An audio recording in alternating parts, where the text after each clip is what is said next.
The 1900 Wrestling Podcast is brought to you, as always, by patreon.com/1900wrestling. Again, patreon.com/1900wrestling. If there was ever a time to do it, ladies and gentlemen, it is literally right now on the road to WrestleMania. We have WrestleMania weekend, not but a couple weeks away. We have Strong Style Evolved in Long Beach, and I'm going to say that right now, our Discord, which you can only be a part of if you are a patron to 1900 Wrestling, therefore creating a passionate barrier to entry that allows only people who really want to have discussions about the stuff that is happening live. Oh, is it the best place to be? And it's going to be the best place to be on WrestleMania weekend. Do yourself a favor, friends, and get on over there right now. Patreon.com/1900wrestling. But enough talking about how we support the show. What do you say we just do the damn thing? I want you to call me for all of wrestling's latest news and views. I've been around in wrestling for 35 years, and nobody knows wrestling like me. Remember the number 1-900 Wrestling. Oh, hell yeah, ladies and gentlemen. It is time for 1900 Wrestling. And, you know, normally what happens is we excuse ourselves for not being on our normal Monday time slot. But I believe now, more than ever, that there is a divining hand that is guiding us. And, of course, my tag team partner, Willie Dills Gregory, this was divine providence that we did not do a show on Monday, because it is better that we are doing a show on Wednesday after quite possibly two of the best editions of WWE programming back-to-back in recorded history, right? Yeah, dude. I mean, everyone's talking about it. He's back. Big Cass cleared to come back to WWE competition. It's amazing. Did you read the first line on the WWE press release for that? Was for the Big Cass one? Yeah. After it was something about it was severing ties with Enzo, Carmella, and his ACL. And his ACL. Yeah. That was not bad. But yeah, no, there is bigger news. There's bigger things going on. Look, even bigger than the 7-foot tall Big Cass, and you can't teach that. No, you cannot. Holy crap. We weren't even talking about this as like a thing that was going to happen, right?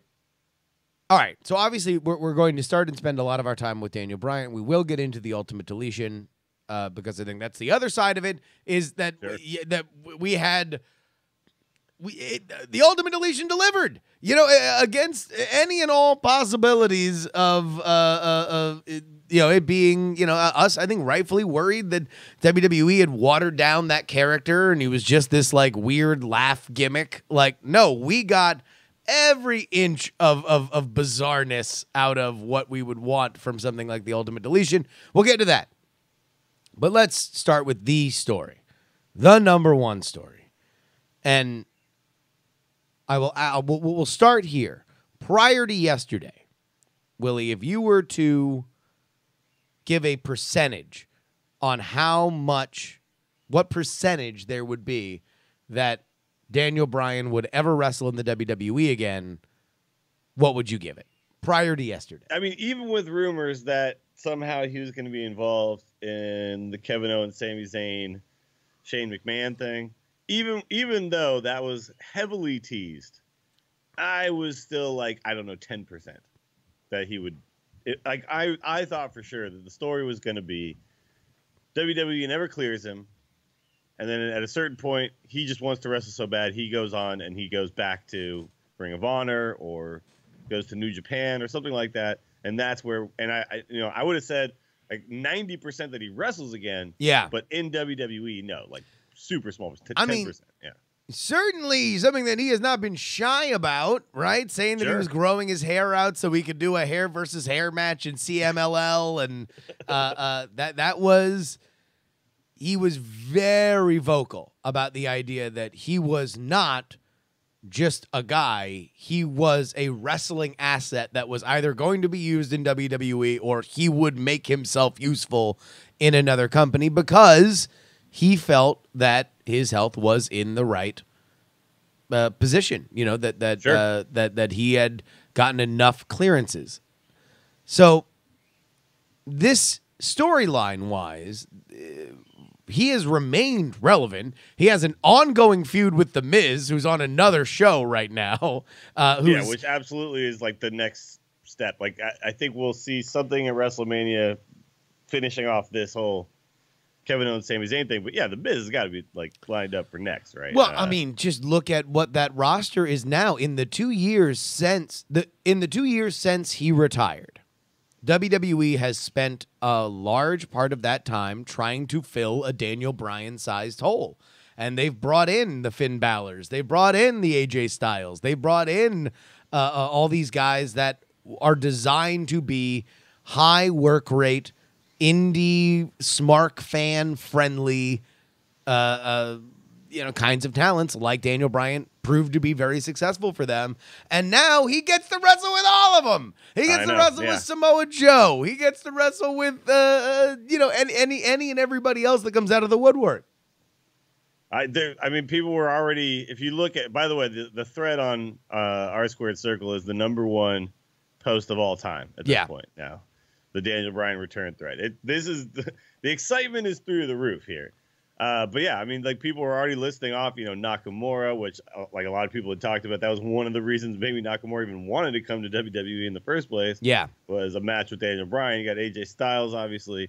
You got your Finn Balor's. You got a lot of people that crossed paths many years ago when they were much younger and hadn't built up quite the reputations they have now. And now to have them clash either for the first time or again after many years. Super, like every single one of these is like blockbuster WrestleMania level match, right? And that's the difference. The difference between Dan-iel Bry-an being an active wrestler and not in WWE specifically is that now Shinsuke Nakamura is going to fight AJ at WrestleMania, and I'd be shocked if he's anywhere between the third to last. Yeah, if he cracks. If that match cracks third to last on the WrestleMania card, it will be a shock, right? And that's no slight to them. It's just that the star power above them is that much greater, right? Yeah. And that match is going to be amazing, even though apparently AJ Styles is legitimately hurt right now. Sure. But he's got 3 weeks to not be on TV wrestling, and he's not going to do all his normal flopping around and stuff like that. But apparently he says he will be ready. So, but here's the difference. With Dan-iel Bry-an, any of those guys can be the last match on the card. Oh, yeah. AJ versus Dan-iel Bry-an can be the last match on the card. Shinsuke, Finn, they can all be the last match on the card because Dan-iel Bry-an is a superstar and he has already main evented a WrestleMania. And that's what you're really talking about when you're looking at, okay, well, how do you crack the card that has The Undertaker and Cena on it? How do you crack the card that already has Triple H and Kurt Angle on it? These are all guys who have main evented before, and that's to have a main eventer. And now you have it. You have that guy in Dan-iel Bry-an. So he comes out. The yes chant last night when he comes out was insane. And at that point, I'm sure a lot of the crowd kind of, knew what was happening, but that was before he actually said it out loud. But there was, tweets and announcements, WWE app. Did you get the alert on the WWE app? Because that's what I got. It was actually just like I'd never get these very often, but it just happened. It was like Dan-iel Bry-an medically cleared for competition. I'm like, what? Yeah. Okay, I'm watching SmackDown now. I'll be very curious to see what the ratings were last night because that was seriously. I mean, that's why they do it and don't make it a storyline surprise is because, ratings, dog. They're trying to. But look, it was even still like the moment being told to me beforehand and things like that. Him actually coming out, and then obviously the first in-ring action they're going to have is him just getting the crap beat out of him. Well, let's get to that. So he does come out. He gives a very tearful, speech about how hard it was to be away, how much he fought for it, how much he owes to his wife Brie Bella, to say that as much as you are grateful, you still need to fight for your career. And that's what he's done. How much WWE thanks WWE for allowing him to kind of retry his case, as it were. Sure. And then, well, here, hold on. Let's pause there before we get into the kayfabe of it all. Here's my take, and I will love to hear the inside machinations of exactly how all this went down and for how long this has been in progress. But my guess on Dan-iel Bry-an, and this is what it's always been, is that clearing him specifically, and it'll be very curious to see how they use him going forward, because I think he could probably stand to be closer to Triple H than AJ Styles at this point. I agree. I don't think you have him out there doing headbutt spots with Dolph Ziggler anytime soon, right? Like you just, or it's like, hey, look, him getting powerbombed on the apron in Dallas on a SmackDown, okay. I don't know if we're going to see him at the show that you were at in Cedar Park. Yeah, exactly. Yeah, he will not be at house shows. He will. Yeah. Now maybe He'll be on TV, he'll be at pay-per-view. But he's that kind of guy where he might want to be like, oh, look, either I'm full time or I'm not. Although, who knows? Again, that'll be curious. What I've always thought about WWE's position is that this is more about future lawsuits and current lawsuits than it is about Dan-iel Bry-an. It's about when we put our foot down and say you can't wrestle, that means you can't wrestle because we are determining through our liability that that's not going to happen. And so that way, when anybody comes out and says, oh, well, they made me wrestle hurt. Oh, they made me, now I'm going to seek damages for something, then that's not the case. Because, look, when we say you can't go, period, end of story. Look at Dan-iel Bry-an. We killed one of our biggest stars in his prime, had this highest earning potential because we cared about safety that much. Sure. So, no, I mean, it's true. It's absolutely like a little bit of a safety feather in the cap for them, right? Yes. Like, now. The money doesn't matter as much as the human. I think that's the reason why you are going to see, if Dan-iel Bry-an's on Good Morning America, he's going to have 6 neurologists behind him, right, to plug WrestleMania. Because they want... More than anything, though, I feel like what he needs to do is he just needs to be a little bit careful about the style that he wrestles, because obviously we love to see him do just what he does, right? But he could really go... This could be part of his character now, is that, he's tailored his style now to, take care of his body a little bit. He goes back to being more of a submission specialist.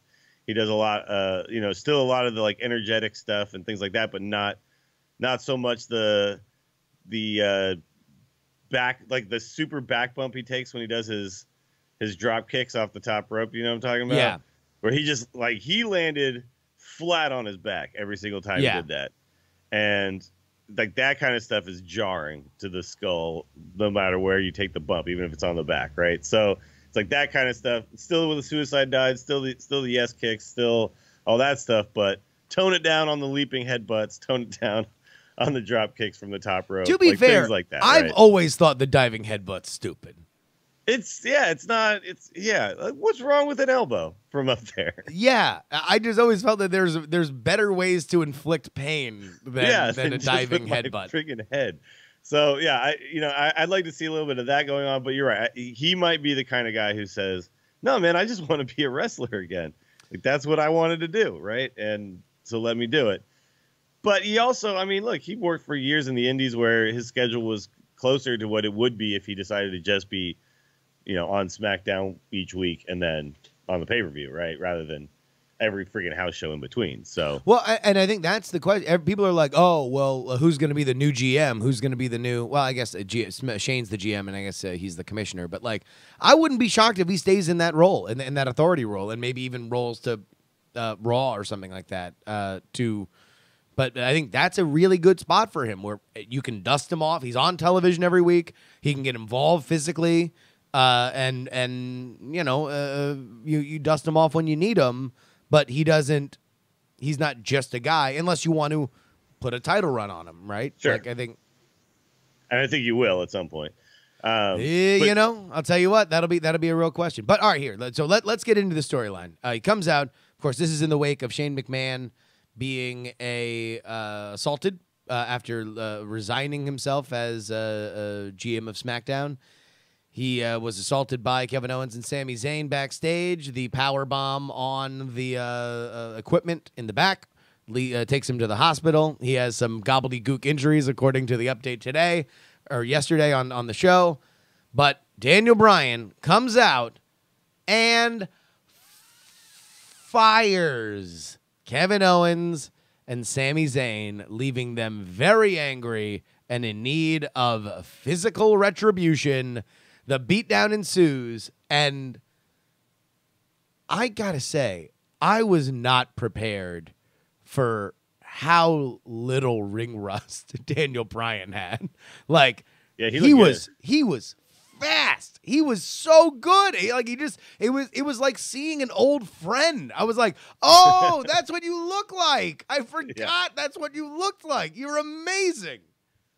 Yeah, I mean, you know, he did the running like kick into the corner that he somersaults out of, and it looked awesome. Yeah, and the whole time you had to think a little bit though, like, oh God, like don't get hurt right now on the first thing you do, because they kind of went for it. It wasn't like they held back at all. I mean, power bomb on the apron is kayfabe career ending potentially, right? And well, I mean, it was not kayfabe. That's a hard bump, man. That's not.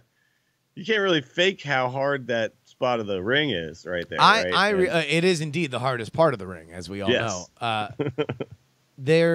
I almost wish that I don't have a problem with that powerbomb spot there. Sure. I almost wish that they would have protected that spot a little bit more over the last few years, because I think he's used that a fair amount, and people have come right back out the week afterward. Yeah, Sammy was out for months when it first happened. Exactly. Right? That was one of those, like, oh no, Kevin Owens is, you know, this is his Harry Potter kill people spell, right? Sure. Like, this is the thing that just knocks people out forever.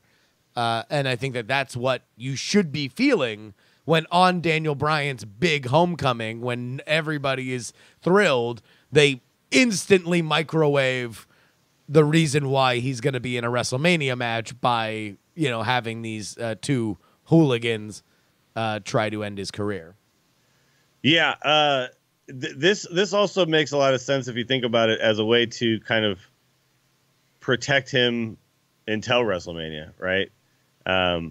You could keep him off TV essentially as far as wrestling action, and just have him do the promo stuff with Kevin Owens and Sami Zayn, and then here he comes out on WrestleMania. You don't have to have him wrestle the entire 3 weeks leading up to it, right? So the whole thing all makes sense. It was just cool to see him do stuff immediately. Yes. But now the anticipation for this match is through the friggin' roof, dude. I mean, I'm could curious how they're you separating say these people out, though, because Dan-iel Bry-an is not necessarily on Team Shane here.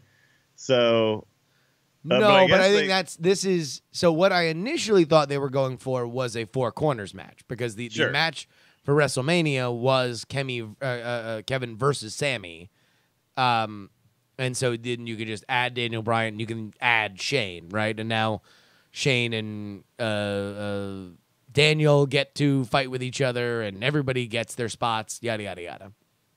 I think that's where we're headed. Yeah, I don't know though. Now that they still haven't fully broken up Kevin Owens and Sami Zayn. See, that's the thing, is that now I think it's gonna be I'm leaning more toward tag team. Sure. At the house show that I did go to, by the way, Kevin Owens and Sami Zayn still paired up, even off TV. Right? They're fully friends. Like, they're not even. There's a little bit of tension there, but they're basically fully together still at this point. So, which is probably more accurate to their actual friendship, right? Sure. It's funny because you think about the Kevin Owens Jericho stuff. Like, the moment anything happened between them, that was it, right? But now, like, they've brawled each other at this point. Yeah. They've haluva kicked each other. They've done all sorts of stuff to each other, and yet they still come out the next week like, yeah, we're still buddies. which is kind of cool. I kind of like seeing that type of relationship on TV. And they're, I think, the perfect type of foil for Daniel Bryan to come back to because they're so freaking good. Yes. In chat, actually, just now, D8 says, Kevin and Sammy are so damn safe, though. It's true, man. Like, these guys have been doing this for years. They don't have a reputation as hurting people, right?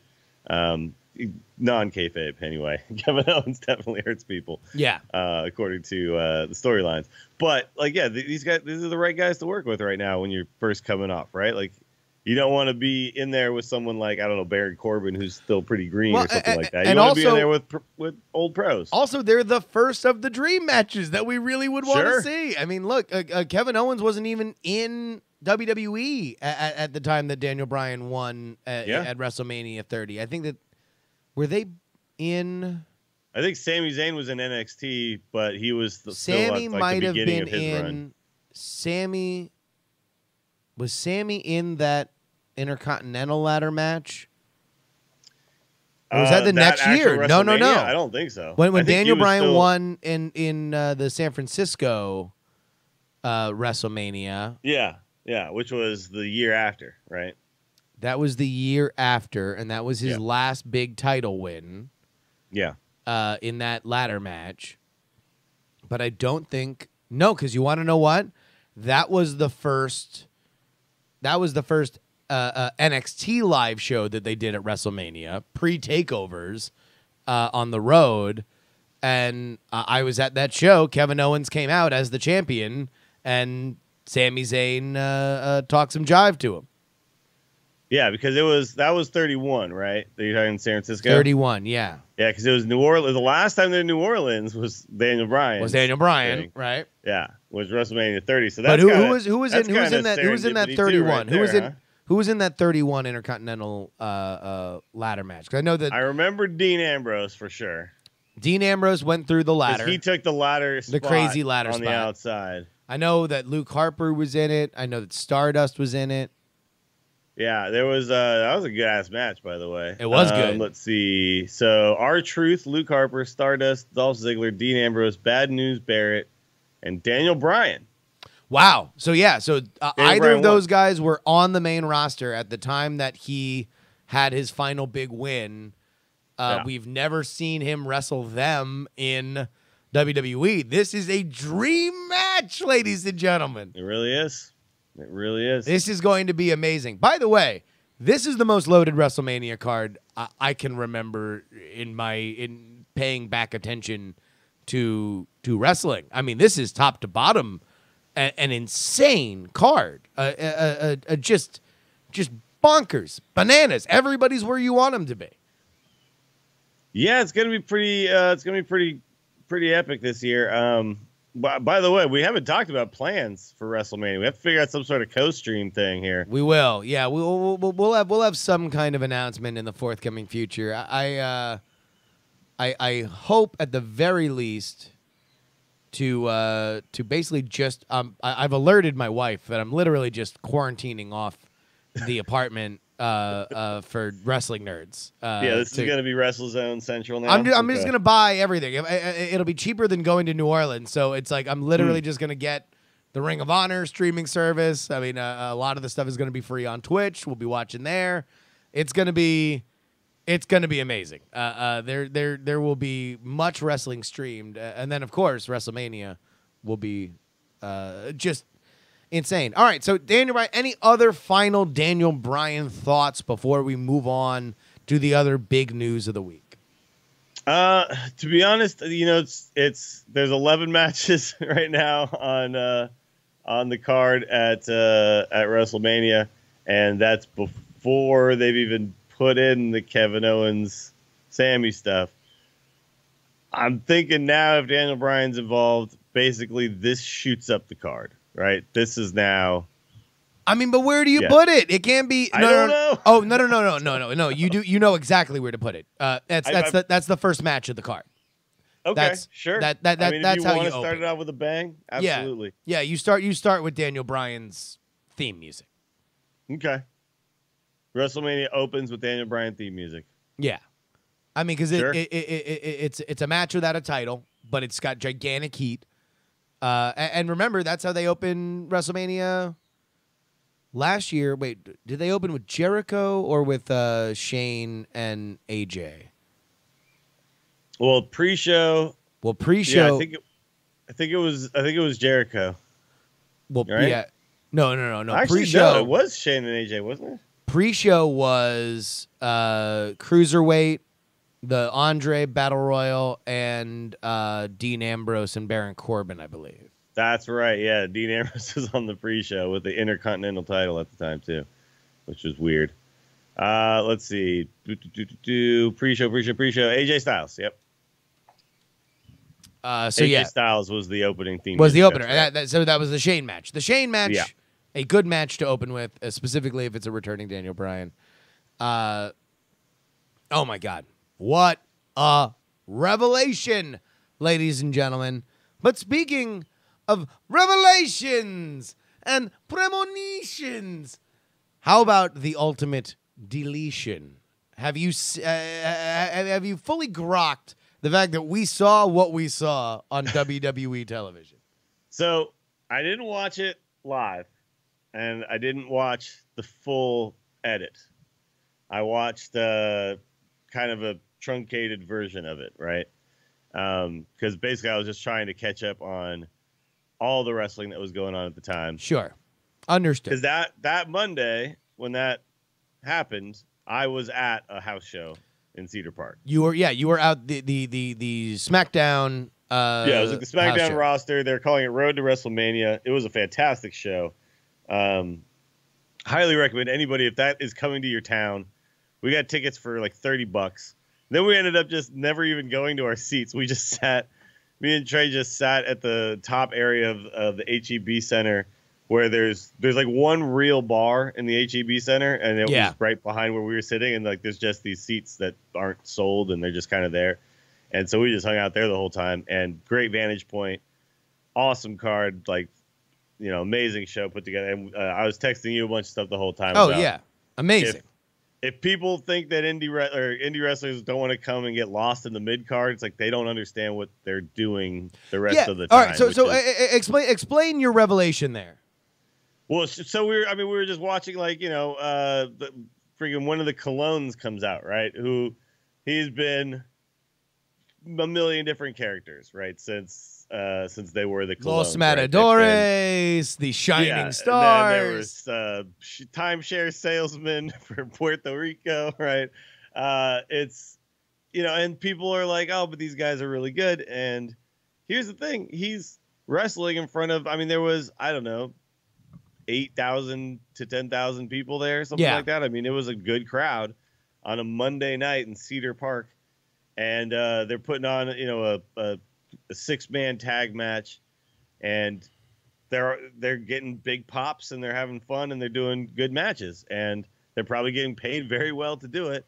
So these guys are not lost in the mid card the way I think a lot of us think they are, because we only know about it on television, right? Well, I mean, look, instead of working a vet hall, he's working, you know, friggin' the HEB Center on a Monday, right? So. And there's definitely different ways to look at it, and we're not taking anything away from anybody. But at the end of the day, if you are not going to understand that a lot of these guys are willing to work for 16 people in a high school gym, sure, 300 people in a stadium where you don't have to go sell your own merch at the end of the night, not the worst thing in the world, right? No. Yeah, it's. I mean, and they're working with some of the other best wrestlers in the world too. It's not like they're just figuring out the card and then showing up at the show and then, okay, what are we doing tonight? It's like, no, they've got history with these guys. They're all professionals. They all work together. Like, yeah, they don't have to sew their own gear. They don't have to, you know what I mean? Just all those things put together. If they get hurt, there's doctors backstage, like good ones, you know? Yeah. And the ring is put together really well, and the ropes aren't weird and loose, and it's, you know, the world of wrestling for them is not sad like some people might think it is, because they're not holding some indie belt, right? And they're not the top draw in you know, in the middle of America. Sure. In a gym, right? So Anyway, it was like kind of a revelation to see that. I've been to a lot of house shows already, but this was a really, really good one, and it was like all the star power was there. So, except for AJ Styles, legitimately hurt, but we saw Nakamura. It's like, it was great, man. Yeah, it was fantastic. But anyway, so I did watch Ultimate Deletion, and you were right. It had all the stuff, right? This was kind of the big introduction of the entire world. Yes, to me. And we are aware of all of these things, so it was a little weird just having them throw them all in, right? It was kind of like they're like, just all of it in one thing. Here's all the people. I'm going to call them out by name, and now you know who they are. But this was like step one, right? I mean, we got big moments. We had a fun match. We had the fireworks with Vanguard 1, Senior Benjamin. It was great. Yeah, the boomstick protocol was indeed initiated. Look, the fact that we got everything that we got from, this bizarre, weird world of Matt Hardy, and it was tonally what I think people really, really wanted, what people really, really expected. That's what shocked me. Because part of that entire universe is that things are just wacky and weird. And that they do get into these sort of slapsticky kind of places. They get into these bizarre sort of places. These avant-garde kind of moments are there. That's part of that fabric. And I think what we were hoping wasn't going to happen was that it was going to turn into something a little bit more akin to the House of Horrors or that like New Day Wyatt family thing that they did, where it was more serious in its horror overtones. This is not serious in its horror overtones. There's a drone and a groundskeeper and wacky Scooby-Doo shenanigans, the chair of wheels and the mower of lawns. Just that's what you want. You want these moments. You want these crazy things. And then the fun part is that you get lost in the woods of its creativity. And now there's a legitimate storyline question. Bray Wyatt disappeared in the lake of reincarnation, which is an insane sentence to say out loud.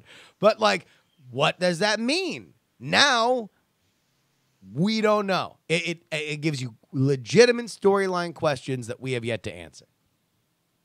He's been deleted. Now, there's a couple things like I do have some criticisms of it. All right, because go ahead. It was awesome. Like it was kind of what I expected, in a way that was pleasing, right? Like I was like, okay, give me all the things that we need, like, because they've been kind of setting him up just his character and his promos, but it's just a lot of laughing, right? Yes. And they haven't really taken us all the way to the compound and shown us all the characters yet. We've seen Vanguard 1, we've seen that kind of stuff. But in this one, we got everything. We got King Maxwell, we got Lord Wolfgang, we got all of it, right? By the way, did you see the Twitter back and forth between Lord Wolfgang and King Maxwell? No, I did not. Lord Wolfgang was who's his youngest son. He's like, yeah, I debuted on the main roster. I didn't have to work that indie garbage. Sure. And King Maxwell, who was on some of the TNA Final Deletion stuff, was a bigger part of that because Lord Wolfgang had yet to be born. Was hey, pay your dues, kid. This is the problem with kids like you. That's very pretty cute. funny, man. Very cute. So I mean, yeah. So we got all that, but it was all just kind of there, and I wonder how that felt for people who aren't familiar with Broken Matt Hardy, right? I wonder how that felt for just WWE fans who never watched an episode of Impact, had maybe heard or maybe even hadn't heard of what was going on. And if you watch the storyline just from WWE, yeah, and you never knew anything about its inception and where it came from, does this at all make sense to you? Or because that's the thing that I'm kind of watching, I'm like, this all just is happening. So Matt Hardy literally lost a match, and then he just turned into this character. So it wasn't like this big buildup where it was the feud with his own brother and things like that broke him, and all that, which kind of was the slow burn of the broken universe. The woken universe is just like, oh, I'm okay. I'm crazy, and I have a drone now, and my wife is named something else, and it's like all this stuff is. But you want to know what? Look, happening? No, I don't think that anybody watching it is like, oh, I get it now. This all makes sense. But I don't think it matters because it didn't with the TNA stuff. Remember when those first teaser, the first like, Brother Nero, I knew you'd come. Like when that first launched, everybody's like, this is garbage. Matt Hardy is literally just lighting his career on fire, doing nothing. And then it became something that people appreciated because you realize the creativity of it as it continued to go on and on. And that's what I think we have, we have here in front of us is this element of like, let it grow on you, let it continue to be a part of it. I think that's definitely going to be something they're intentionally trying to recreate a little bit. Is it seems like garbage, and then eventually you just kind of fall into it, right? Because right now people in our chat are saying like, yeah, it made no sense to me, right? Or like, people really don't like it because it's forced insanity, and I could see why people might think that, because like it seemed like to me in the Impact stuff, it started off being very strange and nobody understood what the hell was happening, but then it, like a lot of the other stuff, kind of to me felt like it naturally occurred, right? Like it was just like, what's the next thing we can do that's weird, and then that's where like the other characters started to come into play and things like that. Yeah. And they kind of happened over time. Whereas here what happened was, oh, by the way, here's a million characters that you didn't know about, and we're going to spring them all on you at once. Sure. And then we're going to have a match.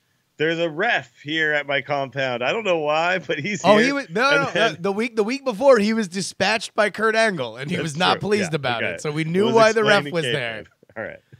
But look, like then the whole match, and then it's transferring into his garage area where there's another ring, and that's where the chair of wheels is, and the mower of lawns.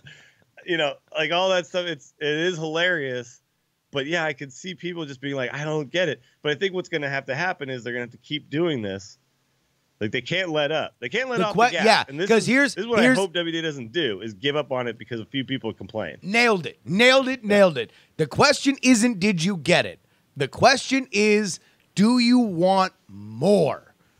And that, I think, is where they are in a perfect position. Here's why broken, woken Matt Hardy is such a brilliant idea, because he's a mid-card guy. He's not going to challenge for the title. He didn't in TNA. He didn't need to in TNA. He was the most popular part of that program, and yet you were allowed to keep the rest of the world kind of functioning, and he is just in this bizarre like pocket universe where he can do whatever he wants and all this other stuff exists. Sure. I think, but basically, like what I'm saying is they need to keep doing stuff like on this scale. Yes. So that after a while, like these characters, you just are like, oh yeah, that's Vanguard 1. Like, do I know the backstory of him? No, I don't. But now I'm familiar. Like I've seen him interact with Matt Hardy a bunch of times, right? So yeah, Senor Benjamin. I've seen him show up all the time. Like, okay, I get it now. And yeah, you might not remember how they came to be. Yeah. But now they're just kind of part of your lexicon when you're but watching. But also they kind of don't matter. I mean, Rebby Hardy was somebody that, really didn't, like, the only storyline element that she's had, aside from being a combatant in, like, Delete or Decay, was that it seemed like she thought that Matt Hardy had gone crazy initially, and then you found out that she was in on it. Senor Benjamin is literally just a groundskeeper who is preparing the battlefield for massacre. Things, yeah. Right? The other two infant children are just kind of infant children. That's pretty much it. They're foils for him to talk to, basically. Exactly. Yeah. And so a Tizzle Smash says, it feels like an inside joke. That's because it is. But the question is not whether it's an inside joke, is whether or not you want to be a part of it. And that's where I think ultimately the charm of that universe lies, in that it's the final artistic form of backyard wrestling. That's what it is. It feels homespun in the way that backyard wrestling does and did, except it's kind of crazy. It's what happens when a backyard wrestler literally has a gigantic compound and access to drones and cameras. Like that's exactly what it is, and it feels like it, and that's why I love it. Yeah, I mean, look, I'm into it. I'm a little concerned about how they're just laying it on the WWE universe, right? And I don't know if there was to be completely fair though, I don't know if there was a better way to do it. I don't know if you could ease people into this and have it work the same way too, right? So, but it's like Brother Nero shows up all of a sudden. Oh, wait, now Jeff Hardy's also weird. Like a lot of people are probably like, what the hell, man? So I think I'm a little concerned that Vince is just gonna be like, it's not working. Oh, it's not working. All right, can you puke? Like it's gonna be, it's just gonna get to a situation where he's not gonna know what the hell to do, and he might pull the plug, and that worries me. So hopefully they continue to bring the funny, because things like Fashion Files, that kind of snuck up on people, right? Yeah. Like it was a little funny, and then all of a sudden, like the world made some sense, and then people loved it, right? Yeah. This is just being like smashed on your head right now, and so I hope. And I'm with you, man. I love it. I'm trying to also Fashion Files, though. The one thing who has no idea what the hell's happening. The one thing that the Matt Hardy universe has that the Fashion Files didn't is that they never really found a way to get the Fashion Files stuff in the ring. Sure, sure. Like they needed to have the fashion challenge or something where every week they would come out and challenge somebody new, and now you'd be wondering whether or not how your favorite wrestler or some other favorite wrestler or some old timer is going to come out and react to these guys. They never found a way to make it physical, where all of the Matt Hardy stuff is always targeted toward, let's have a match, I'll lose the match, but can you beat me at the Hardy compound, right? Yeah. You know what? I'm curious to see the next step. Like, what happens when Bray comes out of that lake, man? I know, right? And that's the other thing, is that the creativity on that is just so off the charts. It's so fun and it's so bold. And I think that they're conscious of the idea that, like, we've got to have our Brother Nero, I knew you'd come each time. We need a thing that people are going to say. And that was this time, chair of wheels, mower of lawns. So good. That's the thing. That is the thing. It's like if you get one weird Matt Hardyism out of each one, it's always going to be kind of worth it, right? So yeah, just oh god. Look, I love that. To me, it's very rewatchable stuff as well. Like I don't ever go back and rewatch Raw or SmackDown, but I am definitely going to go back and watch this again. It's so fun. There's a lot going on there. It is just so great. All right. Tell you what, we are back with our what's it called? Our Melodica challenges. We took a week off. We had the Trey Warren live edition, which was sloppy. The memorable Trey Warren live edition. Memorable Trey Warren live edition. Here is the last edition of the Melodica challenge.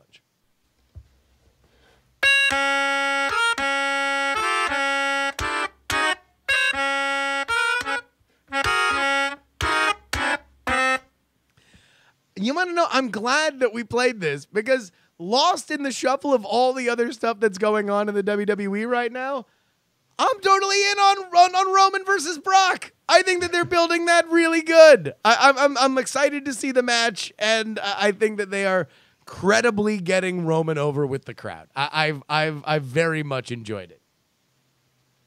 Yeah, no, it's the last segment that they did together was friggin' awesome.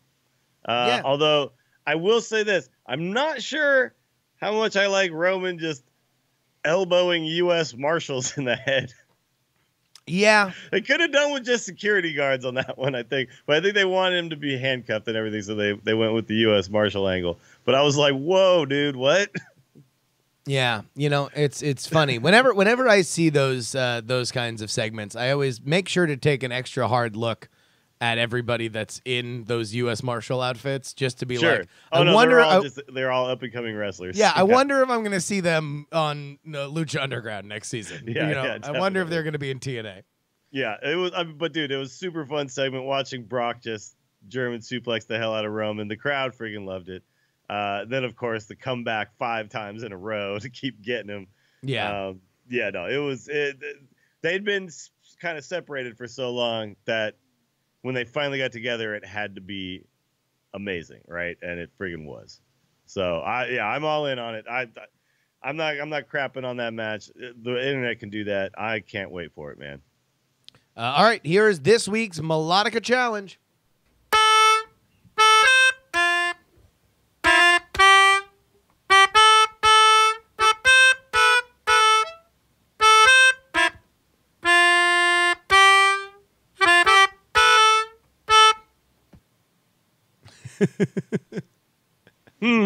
All right, one more time.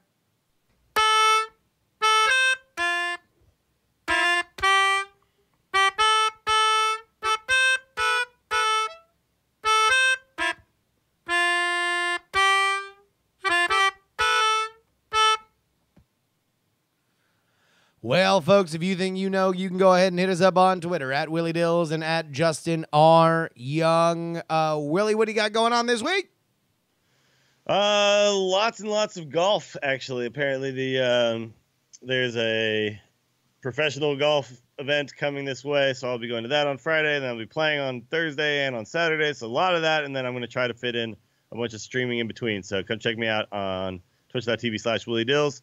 At Willie Dills on Twitter, and maybe, just maybe, if it works out, if the service is good enough, I might try to stream a golf round. I think that might be kind of fun. Dude, so, yeah, no, you got to IRL a golf round. That'll be a blast. Yeah, that'd be pretty cool. So I'm gonna see if I can make it work.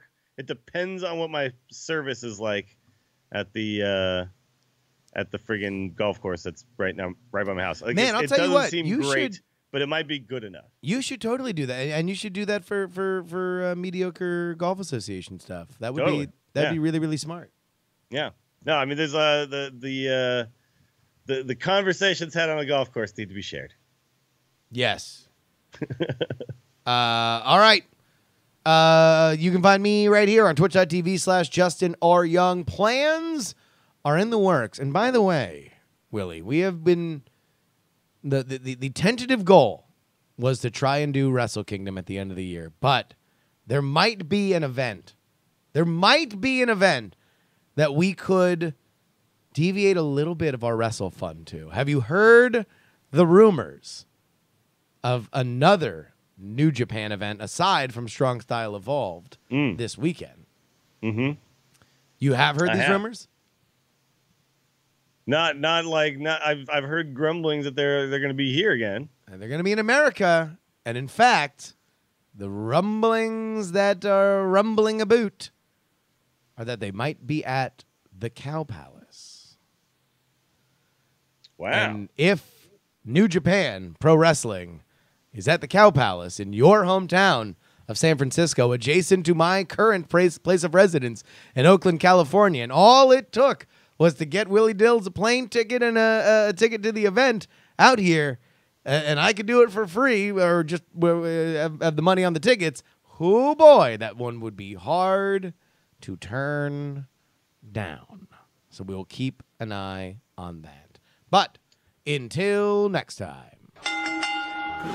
I want you to call me for all of wrestling's latest news and views. I've been around in wrestling. Ladies and gentlemen, thank you guys so much for listening to 1-900 Wrestling. My name is Justin Robert Young. That is Willie Dills Gregory. Be dialing! Stupid idiots. They call me Hara. If you smell what the Rock is cooking. And his name is John Cena. Well, look at this, prima donna. Thank God Donald Trump's a maniac.